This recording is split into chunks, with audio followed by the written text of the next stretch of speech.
Welcome to the Investor Empowerment Series radio show, empowering your real estate investing with techniques, opportunities, and information, minus the BS and sales pitches. Now, please welcome the host of the Investor Empowerment Series, Joe Mueller, from the Tough as Nails Investment Syndicate, Joe Mueller.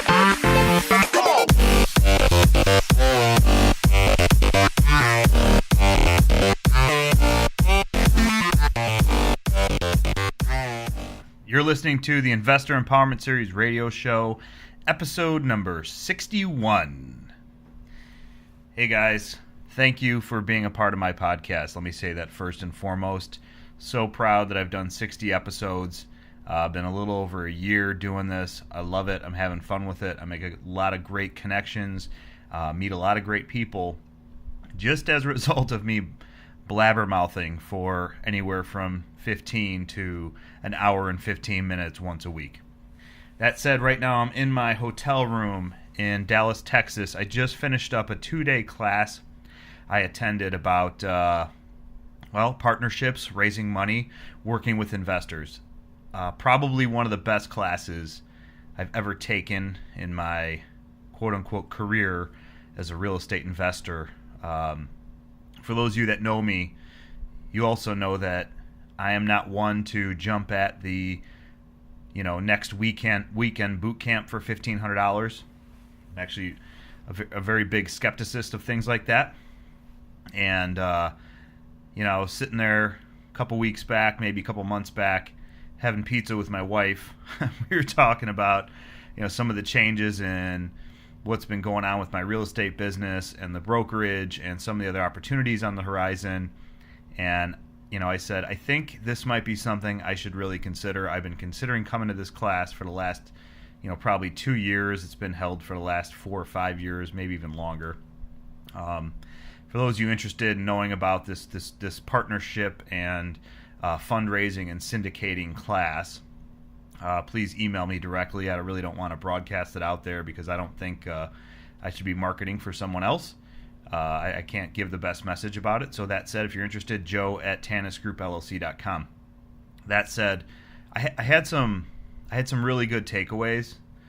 And I come to these types of events because it creates a great environment for networking, which, by the way, I'm missing out on drinking beer right now with a bunch of really cool people to do this podcast. But sure enough, don't worry. Give me about 10 minutes and I'll be down there at the bar with them. Actually drinking a warm Miller Lite as we speak, as a matter of fact. That said, it inspires me to continue to grow my business and work on my business. I like to surround myself with people that are more successful than I am, or have done more than I've done, or who are growing their businesses to exponential type levels. And I'll give you an exact example. I was at the bar last night. We had a cocktail party, I think they called it. And I was standing next to a guy, looked like every other Joe in the room, no pun intended. And, we start chatting it up. And of course, because he knows how to properly engage someone, he says, "So what do you do?" And I start talking to him about it, and I tell him, I'm in, Tannis, Chicago, and invest in rentals and do flips and wholesaling and blah, blah, blah, blah. I just blabbermouth it all out, puke at the mouth.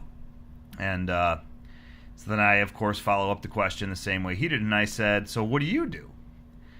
So we just finished closing on our biggest complex, actually. So now we have 1,900 apartment units. I'm like, wow, like that is impressive. I'm like, "How long have you been in real estate?" 5 years. I'm like, 5 years? I'm like, wow, that is awesome. He's like, "Yeah, I got to be honest, meeting people like you, coming to events like that's what kind of pushed us to grow our business and create a lifestyle that we're really interested in." And I thought, yeah, no, that's why I'm here as well. I'm like, but 1,900, that's incredible. He goes, "Yeah, no, it's great. We're hands off. We don't manage any of the properties. We've got property management in place. And of course, those 1,900 units are divided up into a number of buildings. But almost like a breath of fresh air and a smack in the face at the same time, I guess is my point. You can succeed in this business if you apply yourself, you surround yourself with the right people, and you work for it. Nothing in real estate is going to come to you easy, and if it does, I'd be skeptical that it's even going to work or that it's actually proven or it's going to happen, because I have yet to find that experience in my own life, my own career in real estate investing.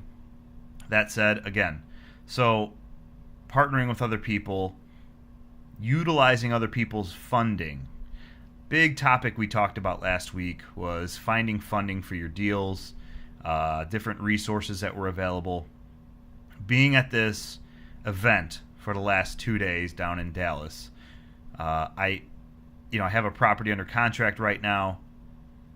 I'm going to close on it at the end of the month. I just got it under contract last week, so today is September 16th. And we're closing on the 28th, I think. I have to double check the contract. I reached out to my network of people because, I need to get funding for these deals. I made a cash offer. I'm going to close with cash. That's I'm a man of my word. I say what I do, and then I do what I say. So I'm trying to fulfill that prophecy, if you will, based on the fact that I'm buying a property from another investor. And I hope to do some more deals with him in the future. That said, while I'm sitting here, I'm thinking, okay, well, how am I going to fund it? And luckily, I'm in a room full of 200 other people that own, collectively thousands of properties. And I thought, let me ask around. So the first thing I did is I made a list of everybody I knew that had either lent to me privately or was like kind of a prospect for doing so. And I put those into one category called private lenders. And then I made a separate list of anyone I knew that had a self-directed IRA account that either I had borrowed from in the past or had made mention that they had a self-directed IRA account. So that was kind of the first task of the day. And then I actually did an inventory of what I currently have going on to kind of double check and make sure that the people that have, washed my back in the past could potentially be offered an opportunity to continue to have me wash their back by, lending some money to another opportunity. So I'm not going to do a case study. I'm not going to do a deal analysis, but I'm picking up a property in one of my favorite towns to buy in for $90,000. It needs about $10,000 worth of work. And when I'm done, it'll probably be worth about $135,000 to $150,000. I'm not going to get too specific because I was only spent about 5 minutes at the property. I still got to figure some stuff out, but I'm just giving you some guesstimates. And it'll rent for, $1,250 to $1,350 a month. I love the house. I love the location. I love the deal. Now, I'm not saying it's the best deal in the world, but it'll be a nice addition to my rental portfolio. That said, who can I bless this opportunity with? I spent basically all day staring down this, yesterday, staring down this list, adding names, even going through old emails, because I kind of keep everything organized in my Outlook inbox in a way where if we've ever talked about money or we've ever talked about a potential partnership or a joint venture or a deal, you're kind of categorized. So if you've ever emailed me, you've been kind of thrown into a category of, hey, this guy or this gal once had a great deal, or this guy or this gal, told me about this great opportunity once, so I kind of keep track of things that way. That's just the way my brain works, because I won't remember, so I gotta file it away a certain way so I can dig it back up again. So I created my list, call it my lender list, and this has nothing to do with banks or hard money guys or anything like that. Those resources are out there, and obviously we all have those connections available to us. Good, bad, no credit. Good, bad, no down payment. I mean, those options are out there, but you're paying a premium for that, which is fine. I've said before that there's some programs out there like what Bill Jennings offers through Pathway Financial, which you're paying essentially a company like his to provide you with, I'm going to use an arbitrary number, but $100,000 in a revolving line of credit for funding at 0% interest for 12 months. I've been asked more than once, well, why did you do that? Why did you pay that fee? because there's a fee associated with it. It was a couple $1,000s, whatever it was. I don't remember because it was a while ago now. My answer to that was because I needed something in the back pocket in case a great opportunity came up. Why not have this as an option? Why not have my guns loaded, ready to fire? That was my thought process. That came to my mind yesterday when I'm trying to evaluate how I'm going to fund this deal, which is closing in 2 weeks essentially or less. Luckily, again, I go back to my list. I look at who potentially might benefit from this type of we'll call it a partnership, a funding partnership, because it's essentially what it is. I mean, I'm responsible for this person's money. So that would, to me, at the very minimum, be a partnership, if not even more. And I reached out, laid out the deal, had literally a confirmation that we'll be signing paperwork by the time I get back, which is tomorrow morning, Sunday, September 17th. We'll be meeting Monday to take care of all that stuff. So I just wanted to bring that out there as an option. I think as an investor, maybe even as a newer investor, if you have resources available to you, if somebody offers you an opportunity, you're always going to be skeptical, and I think you should be. You got to complete your due diligence. You have to, have a relationship with whoever you're lending money to. That individual should be building trust with you. You should trust them. And in turn, they're going to have to trust that you're going to do what you say you're going to do, which is, hey, I'm going to fund your deal. What was interesting about this one was I only needed a small amount. It's actually asking for $40,000. And that would be a great opportunity for probably a lot of you guys who are listening to this podcast right now who might have a balance in your IRA account that isn't quite enough to go take down a property or a full project at $100,000 or $150,000 acquisition price. But there are opportunities to come into a deal where I'm going to bring some heavy lifting and cash to the table, and also have an opportunity for somebody who might have a retirement account that's self-directed as an IRA or a Roth 401k, or some type of, whatever, money in the bank that's not earning any interest. So I want you guys to kind of think about that and open your mind to the fact that not only is that opportunity out there as an investor where you can determine who might have those types of funds available to help you, it's that you might be able to help other people and benefit as well. So think about it, in terms of both methods. You're going to fund somebody, maybe they're going to fund you on a deal. You have to start building relationships. You have to start building credibility. You have to start engaging people and investors and get to know their business and create a bond, build trust. And I think once you start doing that, you realize that there is a lot more opportunity out there than you actually are seeing today.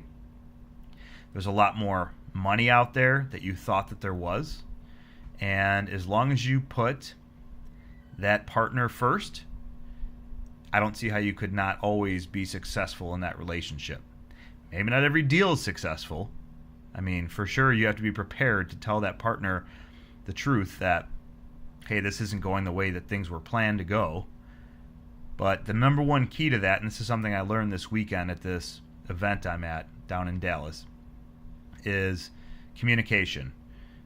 You have to be open and communicate early, communicate often. It was a big takeaway for me. Not that I don't do it now, but in order to continue to maintain that level of trust, you have to tell people, hey, they knew coming into the deal when they lent you $100,000, for example, that there's a risk associated with it.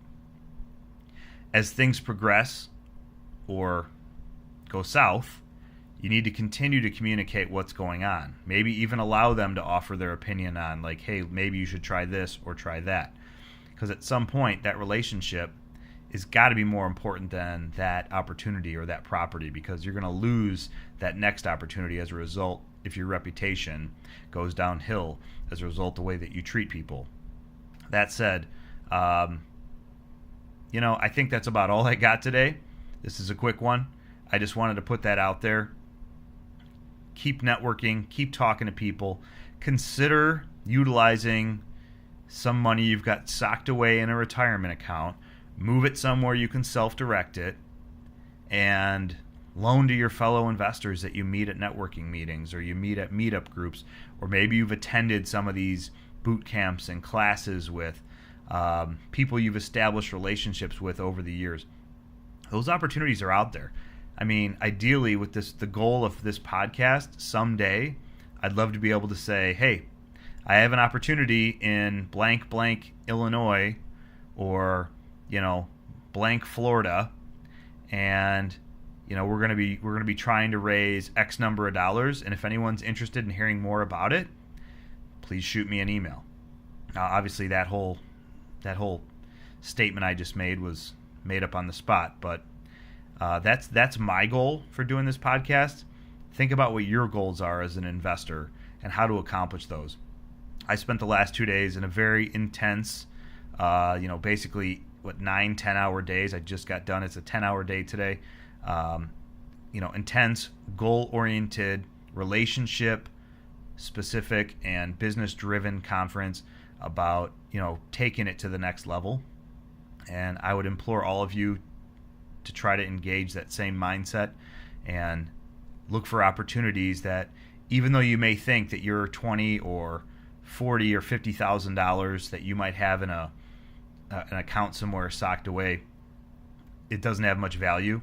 It could, and you could actually turn that into a little bit more money than you had before by investing with a partner or doing a joint venture, or working with someone that you can collaborate with. It's a great way to build, and essentially in a Roth, a tax-free wealth for your retirement. As a matter of fact, and I'll close with this.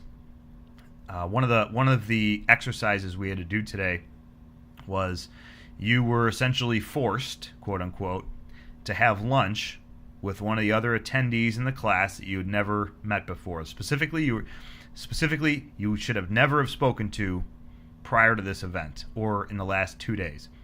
So we all get into a line, and whoever's next to you, like it's a, what is it called? Double line or whatever. Okay, sorry, my brain's fried from my day here. Random guy just standing next to me in line. We're kind of walking up to the restaurant podium together to talk to the hostess, and we start chatting it up. Okay, we're gonna have lunch. We sit down.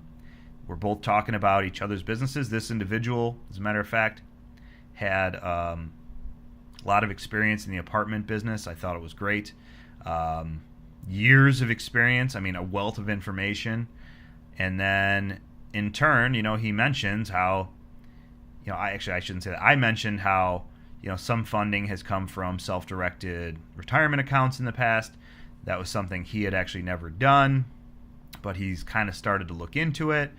Next thing you know, we're chatting it up on an opportunity that I'm working on right now. And I'm not saying that by any means that this individual is going to be the next lender on a deal, but I think he would be definitely worthy of a solicitation should I have an opportunity that kind of fits his mold and be able to benefit him, because he was just excited over the fact that he could take whatever he has as an account and turn it into a little bit more for doing nothing and just lending out some money, on a deal that made sense. So think about that. Think about how you can help each other. Think about how you can personally benefit as a result. Open your mind to that idea. That's my podcast, episode number 61, and my message for the day. Open your mind to those opportunities, because if you do, you will find them, and you're gonna be more profitable and more successful. All right, you guys have a good week. See ya.